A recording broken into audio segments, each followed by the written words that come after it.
Okay, let's take a look at 2007. 2007 is very similar to the stuff we've done. So it has us write the first four non-zero terms and the general term for this Taylor series, which is an exponential. It does this whole subtraction thing and divide, which we've done before. It has this integrate a series and use it to estimate some integral. And then it says explain why the estimate differs from an actual value, and again by less than this. So that's always talking about error. Okay, so this is 2007. I'll kind of walk you through it. Let's start out with the first one. It just wants us to write out the first four non-zero terms in the general series for this. Okay, and maybe you want to start out with A and just say what e to the x is. Okay, e to the x is 1 plus x squared over 2 factorial plus x cubed over 3 factorial plus dot dot dot x to the n over n factorial. Again, it's one of the Maclaurin series that we have to know. Okay, so then e to the negative x squared is just putting a negative x squared into all these x's. So that's a 1 and then a minus x squared in here. So minus x squared and then a minus x squared here. That's not going to change it. So that's x to the fourth over 2 factorial. And then we're going to cube that. So it's going to be a minus x to the sixth over 3 factorial plus dot dot dot. And then it's going to make this thing alternate. And then it's just an x squared, so that's x to the 2n, giving us all the even powers over n factorial. That's part A. Okay, that's 3 of the 9 points right there. All right, part B. Part B asks us for this ridiculous thing that I know you guys don't. Oh no, check this out. It doesn't ask us for a series. It asks us for the limit as x goes to 0 of this weird subtraction thing. 1 minus x squared minus f of x all over x to the fourth. All right, so let's make this. Let's see what this is. This is 1 minus x squared minus, and then f of x is this long thing. 1 minus x squared plus x to the fourth over 2 factorial minus x to the sixth over 3 factorial plus dot dot dot dot stuff all over x to the fourth. Okay, so 1 minus 1, the 1's go away.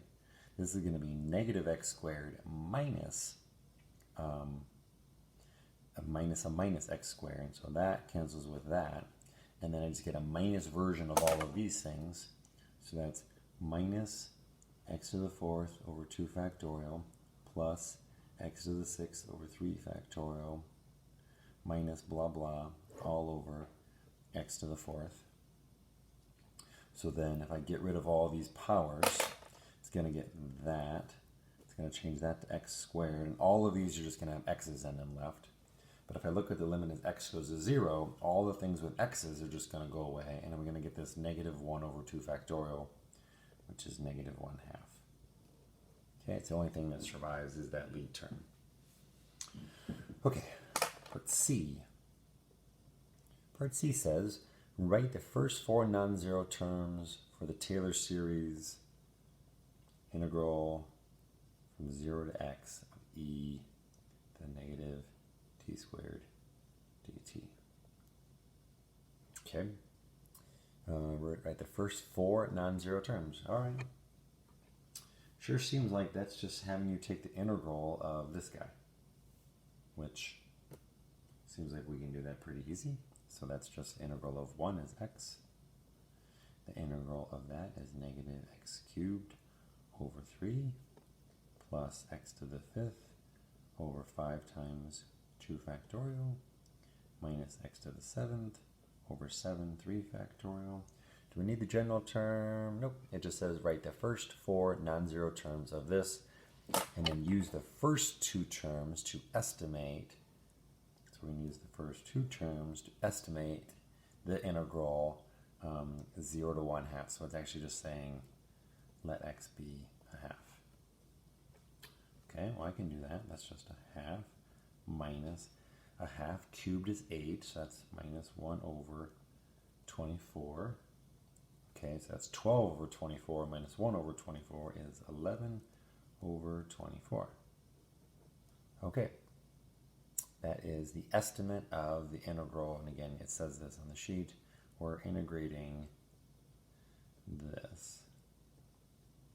Using the first two terms of the series for this integral to do it. And again, how did I get the series for integral? I used this series, which is right here, and then just integrated it. Using the first two terms, 1x is a half, I'm just slapping in a half here. Okay, part D. Part D, of course, is the dreaded error term, but it's really not bad in this one. Remember, alternating series are usually a piece of cake. Explain why the estimate found in part C, this part, differs from the actual value, right? The estimate differs from the actual value right there. That's just shouting at you, hey, I want the error, is less than 1 over 200. Okay? We know that this is an alternating series, and so the error is just the next term. Next term, meaning the term we left out is the upper bound for the error. So for part D, the error we know is just this guy. Okay? So what we have here is we have plugging in a half, we have 1 half to the 5th all over. Well, 5 times 2 factorial is just 10. Okay, 1 to the 5th, excuse me, 1 half to the 5th is 1 over 32, so this is 1 over 320. And we needed to show that the error was less than 1 over 200. Bingo, right? 1 over 320 is less than 1 over 200. So we can explain that because this is an alternating series, and this is what the key would say, 1 over 320 is less than 1 over 200. And since this series is an alternating series with individual terms that decrease in absolute value, we know that we can use the next term for our error. So I guess they do want you to explain that not only is this less than this, but you want to show them and you want to tell them that you know that since this is an alternating series, that we can use this next term as the error. Okay, that is 2007. 2007 seemed like an exponential. Find some limit, integrate it, find some estimate using two terms, and then realize that the next term is the error. Seems like a pretty fair question.